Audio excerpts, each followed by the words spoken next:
Good morning. It's Sunday, November 10th. I'm Lisa Evers in the Fox 5 newsroom. Thank you for joining us live on the Fox Local app. A forest ranger lost his life yesterday fighting a wildfire in the Hudson Valley. Local fire officials say it happened in Greenwood Lake. Eastern Dutchess Fire and Rescue posted on Facebook that the forest ranger was killed when a tree fell on him. First responders are battling wildfires across more than 2,000 acres in New York and New Jersey. President Biden and President-elect Trump will meet face-to-face in a few days. It's the customary first step in a peaceful transfer of power. Biden reportedly called Trump on Wednesday to congratulate him. The meeting is set for this Wednesday at 11 a.m. Checking the forecast today, increasing clouds tonight. Much-needed rain arrives. Tomorrow, warmer and windy. Immigrants and advocates rallying yesterday near Columbus Circle, the group expressing serious concerns over President-elect Donald Trump's promise of mass deportations. Fox 5's Duarte Geraldino spoke with people whose families could be separated.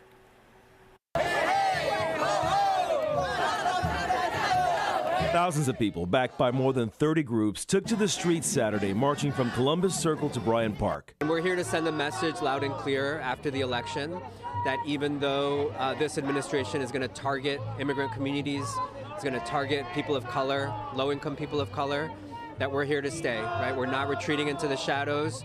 We're actually going to be more visible and powerful than ever. Trump's victory on Tuesday increases the chances he'll keep his promise to roll back immigration benefits that keep families together, like temporary protected status, which allows migrants to stay in the U.S. with their families. Central promise of Donald Trump's presidential campaign was mass deportations. New York City has about 400,000 undocumented immigrants. If that promise comes to pass, it would have a huge impact on life in the city. Nuestro futuro, our future, that's what they say they're marching for. Janeri Solis is a U.S. citizen raised here in New York. She brought her young children to the march. I have a daughter and a son, but also like her rights. You know, her rights feel like they've been taken away by the rhetoric that Trump is spewing. Like many, Janeri worries about family members who might be forced to leave if Trump follows through on mass deportations.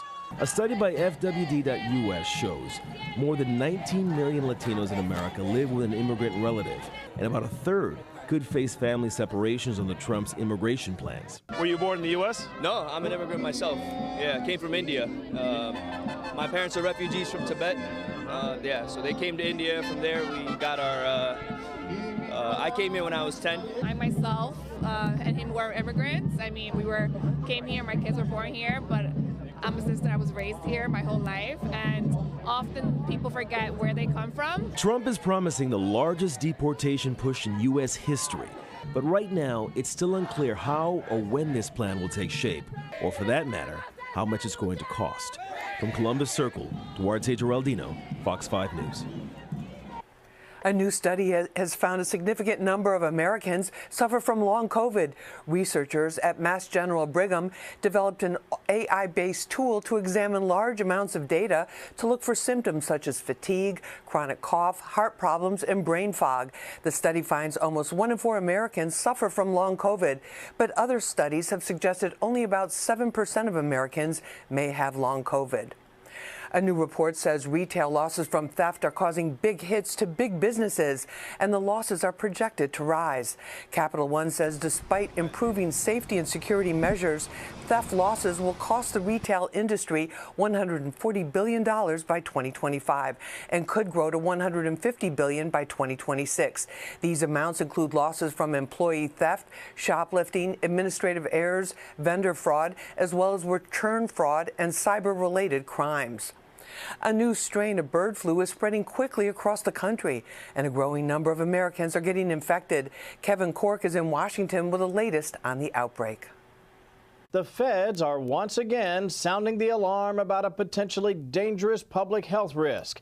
This time, it's bird flu.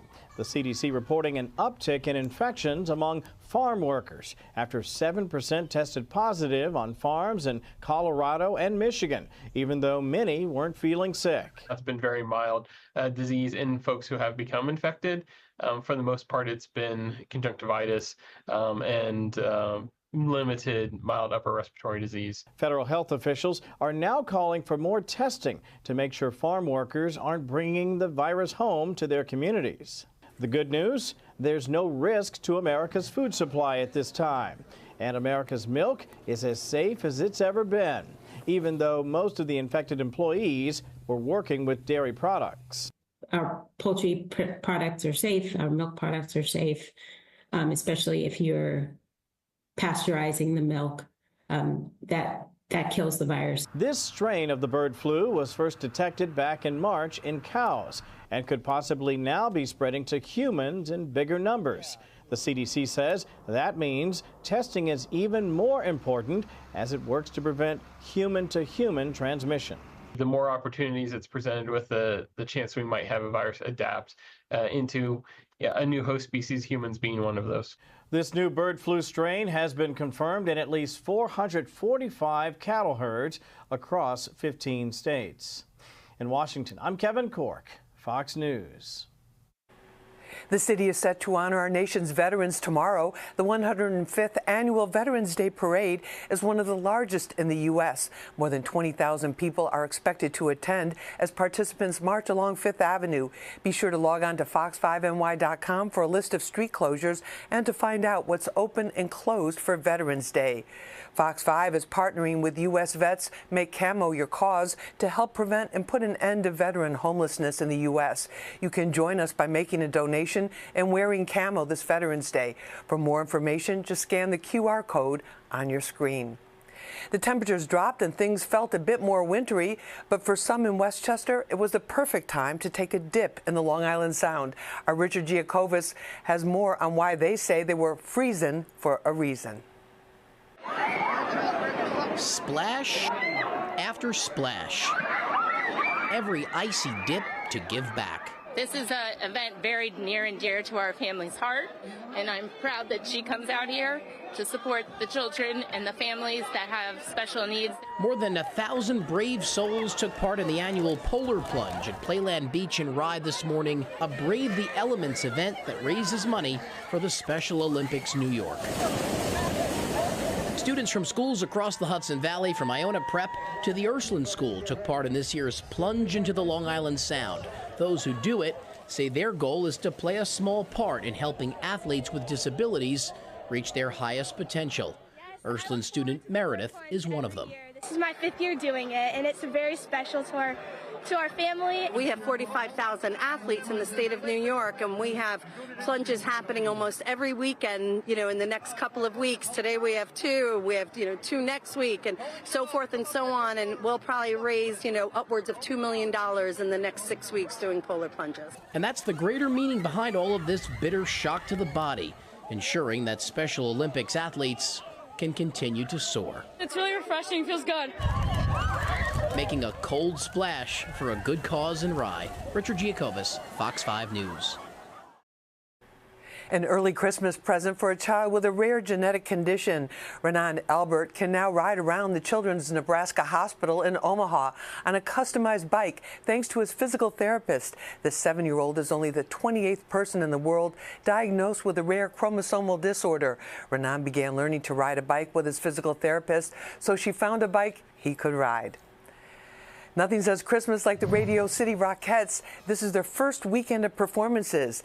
This year's staging blends classic numbers with technology, extending the show beyond the stage, including digital projections and frost fairy drones that fly over the audience. The Rockefeller Center Christmas tree has arrived in the city. It will take 5 miles of light strands with more than 50,000 multicolored LED bulbs to wrap the 74-foot tree. A Swarovski star crown with 1 million crystals will top it. The tree was donated by a family in western Massachusetts. The lighting ceremony is scheduled for December 4th. A final check of the forecast today: increasing clouds. Tonight, much needed rain arrives. Tomorrow, warmer and windy. And that does it for us this morning. I'm Lisa Evers. Have a really great day. And remember, Fox 5 is always streaming here on the Fox Local app.